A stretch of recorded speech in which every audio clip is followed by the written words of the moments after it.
And we are your consecrated hosts. Father Jeff, consecrated by baptism, confirmation, holy orders. Jonathan, consecrated by baptism and confirmation. How you doing? It's October. 10th month. I know. Can you believe it? I can't believe it. Where is this year gone? I don't know. It's flown by. It seems that now once you get to October, the year is over. It is fast and furious once you get to October. Yeah. It's like you climb, and then boop. Yeah. Because it's all going to move now towards Halloween, and then it's going to be Thanksgiving, and then it's going to be Christmas, and then it's going to be New Year's, Easter again. and then it's Easter again. Is that what you said? We have a ways till Easter. I think Easter's in. Hey, it feels like just last week I was joking about it being Advent soon, and it's creeping up. I mean, it's still like 2.5 months away. But it's going to be here pretty soon because it's Advent starts at the very last Sunday of November. So it's like a November date, I think, if I'm remembering correctly. Yeah, well, October. This is there's a lot of stuff going on. I mean, October is kind of dedicated to a lot of things. Rosary, Our Lady of the Rosary. This is the month of the Holy Rosary. The feast of Our Lady is on the 7th. We'll cross that bridge when we get there. I think it is. I was ordained a deacon on Our Lady of the Rosary. Oh. So I want to say it's the 7th. Were you ordained a deacon on the 7th? I don't know. I think so. You know all your other anniversaries. I know! But this one got replaced by the priestly ordination. I guess that's... But Cardinal Ratzinger ordained me a deacon. Wow. Yeah, I know. The future Pope Benedict. That's pretty cool. I know. It is pretty cool. So, do all of the seminarians that are at the North American College, do they get... Oh. Yeah, typically what happens is it kind of depends on your diocese. Most dioceses let their men be ordained in October as transitional deacons when they go back. And then we are ordained at St. Peter's, in St. Peter's Basilica. Some dioceses prefer to do it in the summer before they send them back for their last year. So we had about 5 or 6 guys from my class who were ordained deacons prior. I just read a newsletter for this year because, of course, everything is... COVID. Exactly. I think the rector put in his newsletter that there's only like 5 or 6 or 7 guys that are going to be ordained deacons this year. Oh, wow. That the vast majority of them were ordained deacons back home just because their families would not have been able to travel over there for the ordination. So it's going to be, normally that's an ordination of 30 or 40 men, now down to like just a handful. Wow. That is going to be very, very different. Crazy. And who gets to do that ordination? They ask someone different every year. My class had asked Cardinal Ratzinger to do it. A lot of times if there's an alumnus of the North American College who has been named a bishop, they will invite him back to do cool. the ordinations. So it could always depend. Or if there's some cardinal or are your allergies acting up? I think so. My allergies are just crazy. We need, I don't want it to get cold. I just want a hard freeze and then it's back off again and to have a little bit of afternoons have been so delightful. Yeah. The mornings chilly, afternoons beautiful.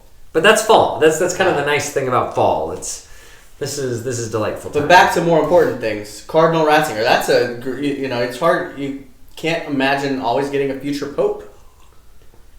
I know. And he was really well known. Because he had a lot of books and writings. And exactly. Like that. And he just happened to say yes for my class. I know he had been asked years and years before, and he did not. But for whatever reason, he was moved to do the ordination. So that was kind of cool. That is really cool. Yeah. So month of the Holy Rosary. Mm-hmm. So this is a good month. If it's not your practice, to pray a daily rosary, maybe take that up. You don't have to love it, but it is a powerful tool. It's one of those things that the church even bestows a plenary indulgence upon, that if you pray the rosary either in your family at home or in a church, that rosary is granted a plenary indulgence for you or for someone who has died. So it's a good thing. October 1st. Today is October 1st. Saint Feast. Therese of Lisieux. Lisieux. The little flower. She's known Saint Teresa. I think her technical name is Saint Therese of the Child Jesus and the Holy Face. I think that was the religious title she took. Something like that. Because she couldn't make up her mind. I'll be of the Child Jesus and the Holy Face. She was a little pistol. She was precocious. Mm-hmm. She definitely, when I read her diary, her biography, whatever, I didn't really like her. I didn't like her, but for probably not the same reasons. She really made me mad. Why? Well, because she's like 4 or 5 years old. Uh-huh. And it says, she learned at that time that to get to heaven or to become a saint, one had to look at the next thing. I'll post the quote because I have it. Okay. But it always die to self basically and do God's will perfectly. So it's true. Basic little tidbit of info. But the fact that she's Joshua's age and is saying this is just like, you've got to be. I can't. It's hard to relate to that kind of holiness at that age. Wow. But then she did have her other struggles. Yeah. That's what annoyed me. She was kind of like, she whiny. needed lots of attention. She was kind of like, it's like holy. Okay, fine. But she also was aware of that holiness, and so it was like constantly, she until she kind of reached that point where she was like, I just want to be the plaything in the child Jesus' hands. If he chooses to use me, fine. If he doesn't, I will be okay with that. And then she started to die to self. Then she really grasped that understanding and began living it. But even throughout her, she died in her 20s. Yeah, she was young. You know what I just found? Side note, what I just found out the other day? What did you just find out? St. Charles Borromeo died at this age. My age, or or a year around. He was in his mid upper 40s. Wow, he did a lot in those. Holy moly! If you this. You got some work to do. I feel kind of like I feel very bad. I haven't done diddly. You started a morning show. Holy moly! Wow, yeah, St. Charles Borromeo. This is all the older he got. That's insane. So many of the great saints died young, and a lot of them died old too. But yeah, that's a good statement, Jonathan. So many died young, but so many died. You could be a weatherman. It might rain tomorrow. It might not. That just means that there is no time. You can be really young. And Blessed Miguel Pro, little child, teenager. Holiness is just all we're shooting for, because you never know when God's going to call you home. Amen. So that little way, going back to Saint Therese, died young, but she so desired to just do every little thing with great love. Mm-hmm. You don't have to do great things. And I think sometimes that's where we shoot ourselves in the foot. Because we'll say, I haven't done anything great. And, you don't have to do great things. You just have to do little things with great love. And that's hard to do, too. It can be. Yeah. You have to practice it. You have to train yourself. You have to work at it. It really is. It is practice. Yeah. Sanctity, it's God's gift and our response to that gift. It's always the truth. You can't do it on your own, but God is going to give you what you need. Yeah. So when we cooperate, that's a good thing. And at every moment we have that opportunity. Yes. And that's where the training comes in, and it's getting in the habits where it becomes a part of you, where you are acknowledging what God's will is, doing that perfect thing, following always, always, always.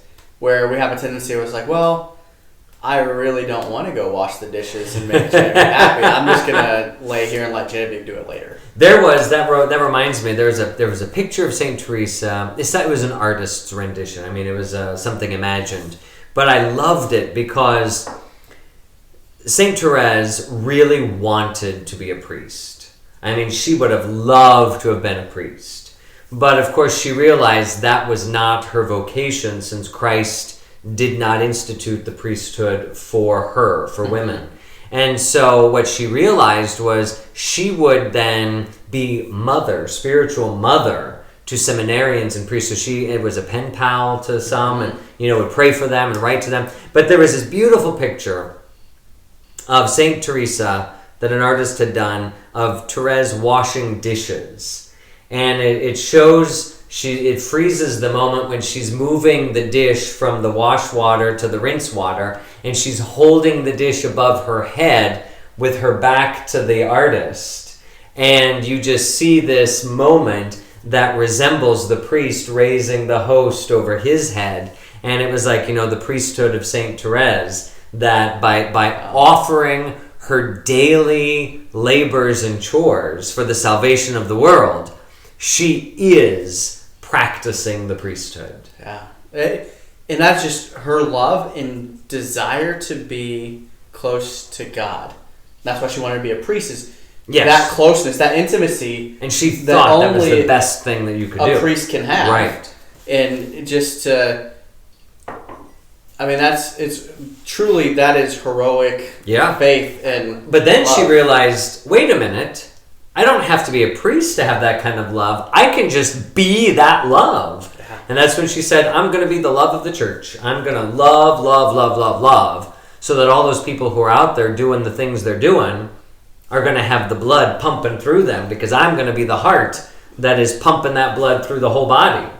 Going back to your jokes from previous episodes, she's going to love the hell out of it. She's going to love the hell out of it. Amen to that. Yeah. And that's why she's patroness of the missions, even though she never left her caramel, which is different from a caramel. A caramel is not a candy. It is an enclosure. It's a monastery for Carmelite sisters.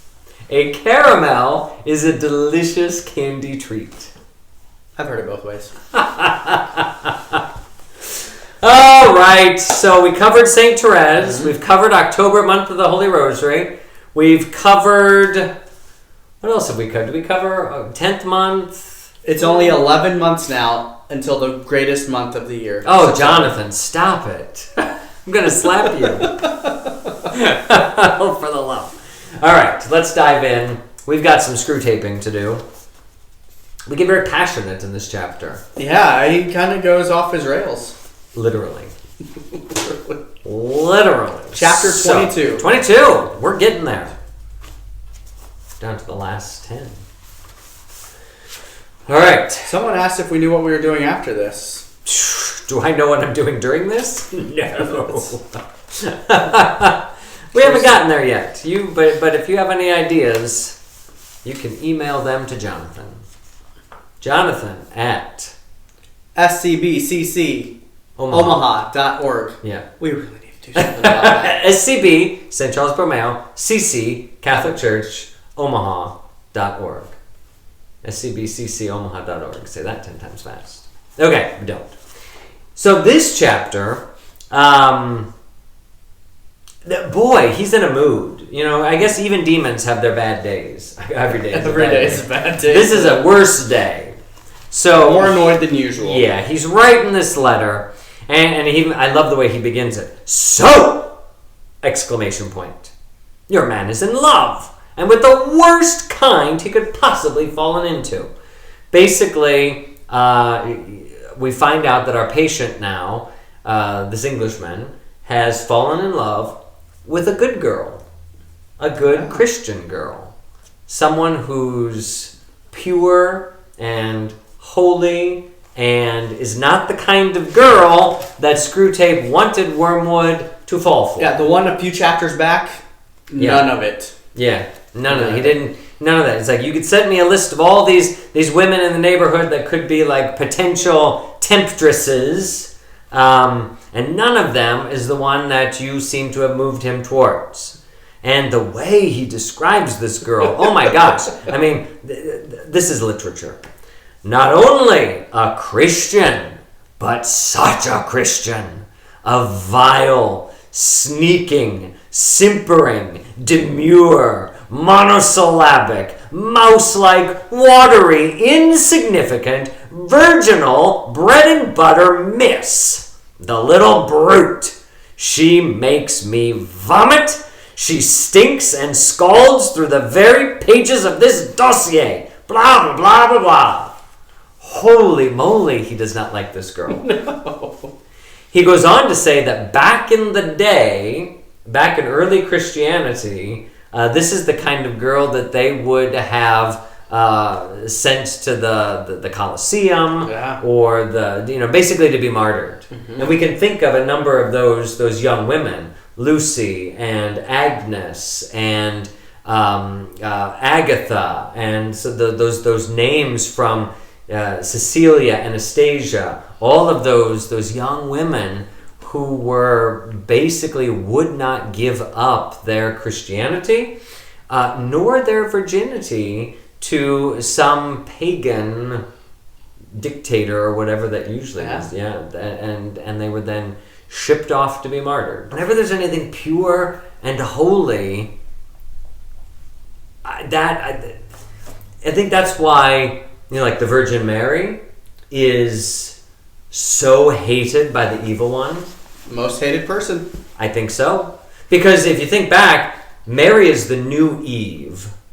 And Eve was the woman that gave in to the temptation. Right. And then here is this woman who doesn't give in to temptation and evil. And I think that really angers the evil especially because for Mary, temptation is temptation.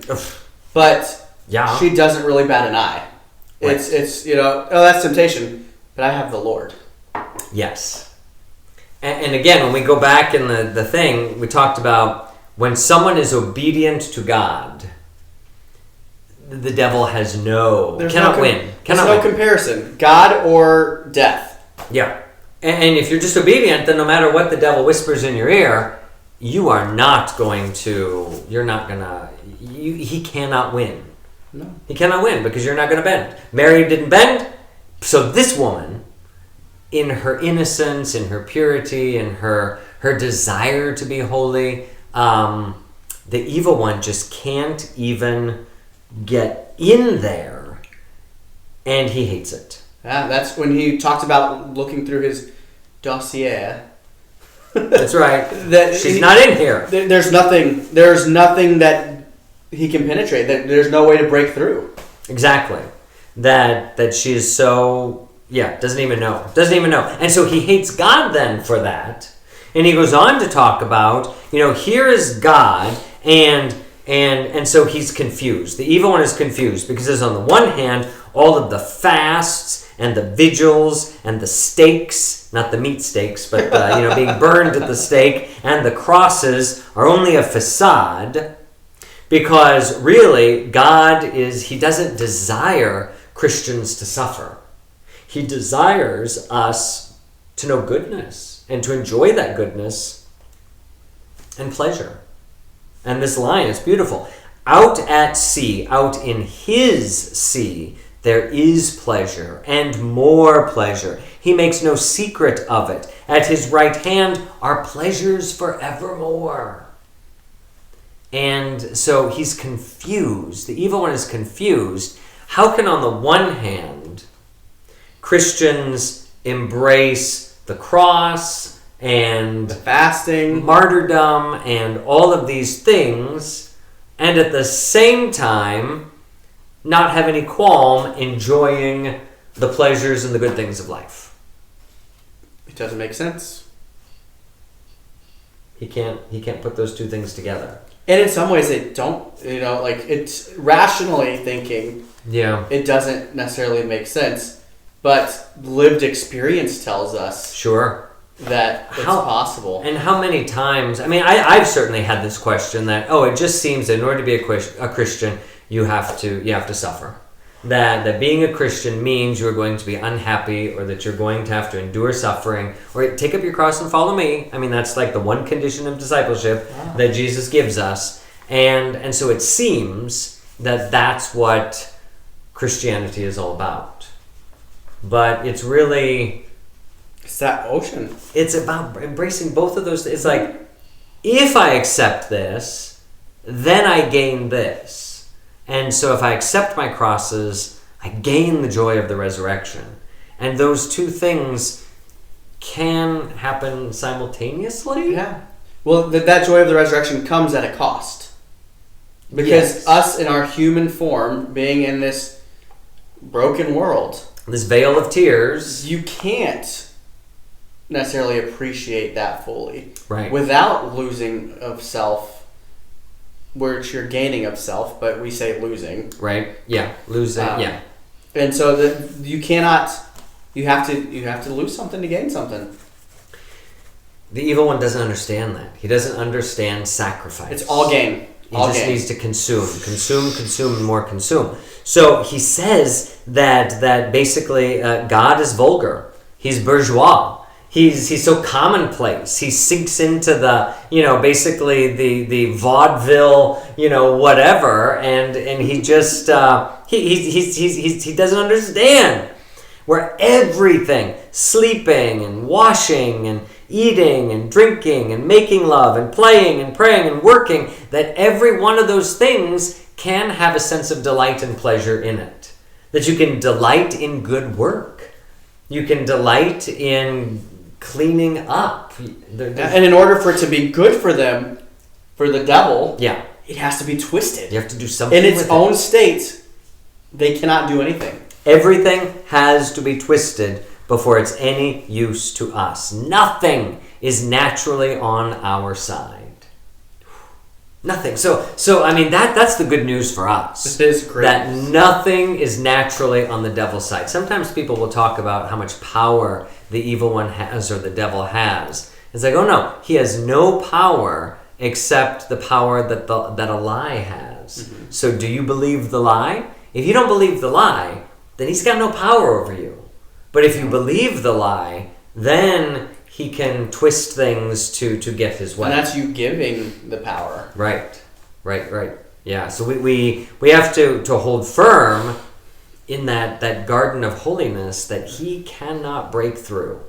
And that's what he talks to next, that this woman's whole family. He says, you cannot, he said, the whole place reeks of that odor, that deadly odor, the perfume of sanctity. Mm-hmm. And I guess since we're talking about Saint Therese, the little flower today, that is a typical sign of her intercession. Mm-hmm. I mean, I don't know how many people will talk about, they pray to Saint Teresa, they have a relationship with Saint Teresa, and when their intercession or prayer is being answered or a little something, there is a sign of roses somewhere. Sometimes even very specific. It's like a yellow rose. I prayed for a yellow rose for this or a red rose for this. And it's very clear, and it's a little scary. And that's one of those things that can border on superstitious too. Mm-hmm. But if you really develop that relationship with Therese or Teresa, whatever you call her, Therese in French, Teresa in English. It's I don't know what she prefers to go by, so you can ask her yourself. But if she sometimes, you will, you'll find a rose, you'll see a rose, you'll smell a rose without any being around. Someone named Rose will call you. It's one of those things that she tends to like to. I think this is part of that. She kind of liked the attention. I think she still does. When she wanted to be a missionary and knew that she would be able to be in heaven and doing these things, this is what she wanted. Exactly, and God's letting her do it. So she is having all kinds of fun with her sanctity, and she likes to do that. So little flowers, little roses everywhere. It's beautiful. So give her a talking and get talking to, and she might do something for you. Little flower, show your power. Isn't that the little prayer? I don't know, but it is now. Yeah, it's something like that. It's basically that little rhyme. Little flower, show your power in this hour. And it's just it's one of those little rhymey things. I don't, it's not mine, but I've heard it said lots of times. Oh, my goodness, Jonathan. We're falling off the cart here. All right, so this whole house, Even the gardener, who's been there only 5 years, is beginning to acquire it. this odor of holiness, can't stand it. The dog and the cat are tainted with it. And basically, what he says is, we can't figure out why. We can't. It's like a fog to them. Mm-hmm. The holier you are, I think sometimes we have this.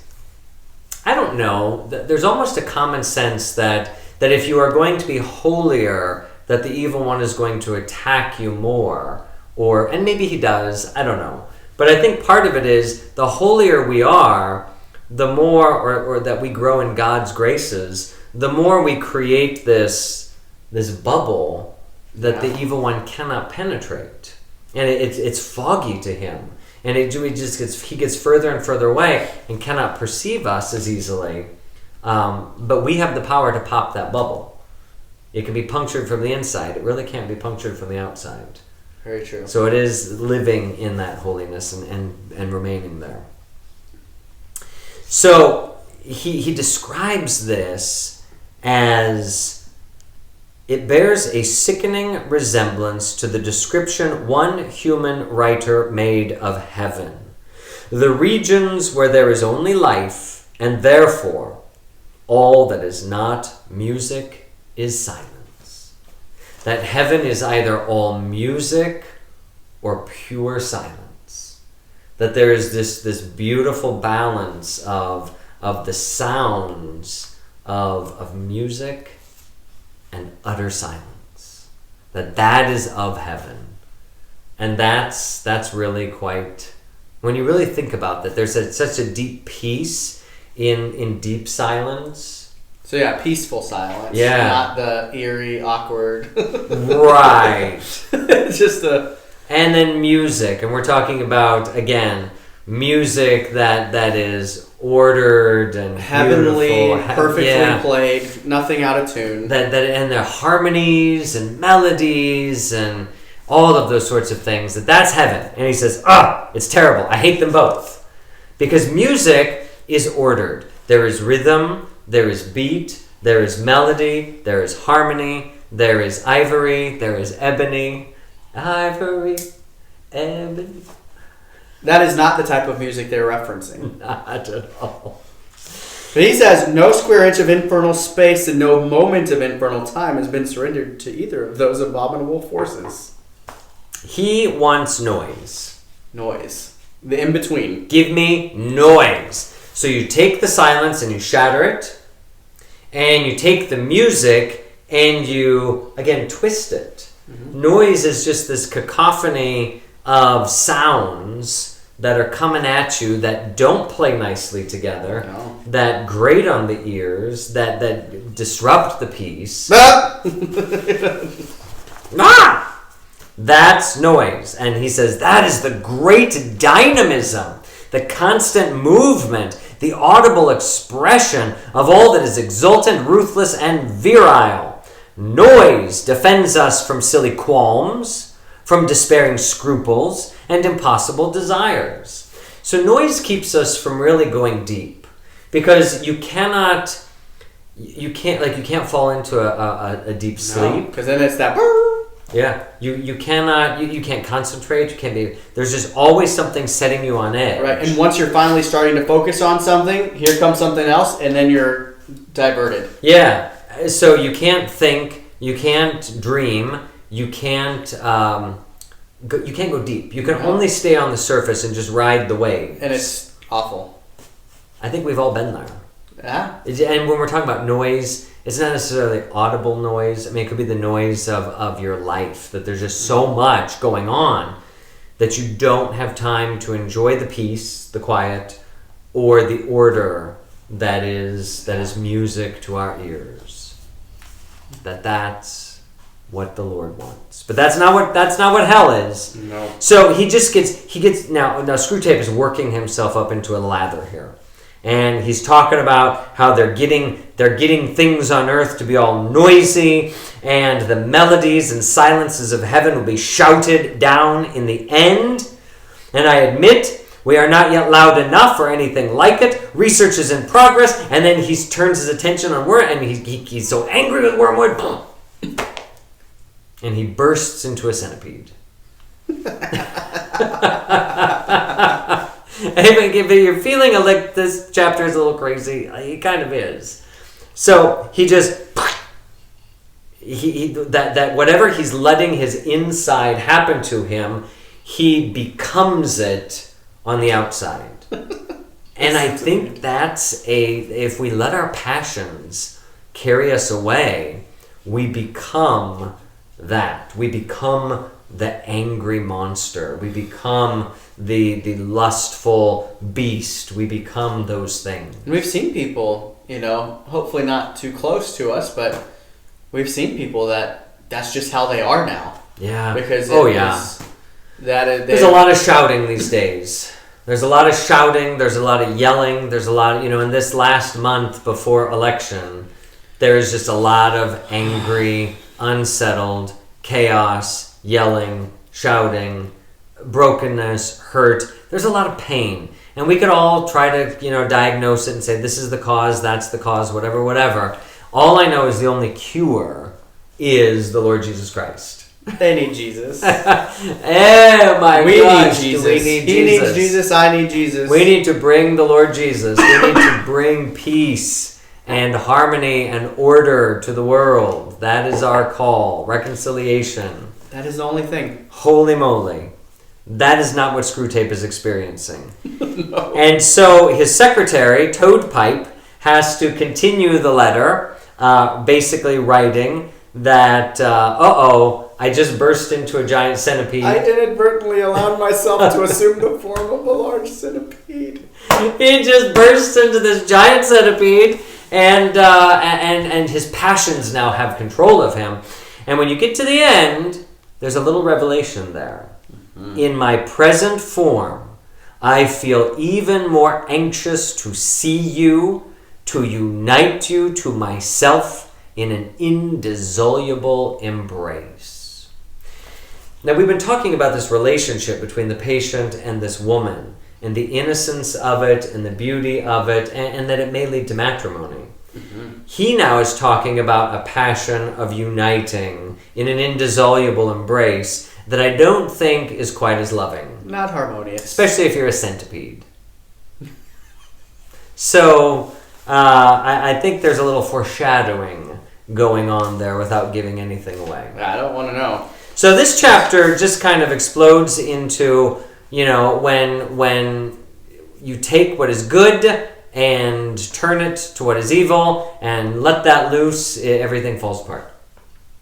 It's a weird little chapter. It is. I entitled mine Twisting Nature. That you take what is natural and you twist it, and this is what you get. You get a burst into a centipede. Did you have any concept? I am speech. That could be. It's noise. Noise. I think noise is a great. Whatever. Okay. This whole show has been noise. This whole show has been noise today. I'm sorry. It's one of those days. Maybe it's the turn. Are we coming? We're getting near a full moon again, I think. Here it comes. Full moons. And you better believe it. I am transfixed by those full moons. Maybe you're part werewolf. Maybe that's what you combust into.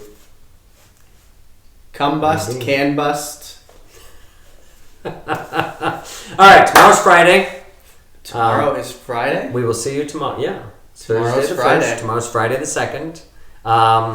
We'll get our house in order over here, and we'll be good to go. We'll tidy up. See you tomorrow. Bye. Au revoir.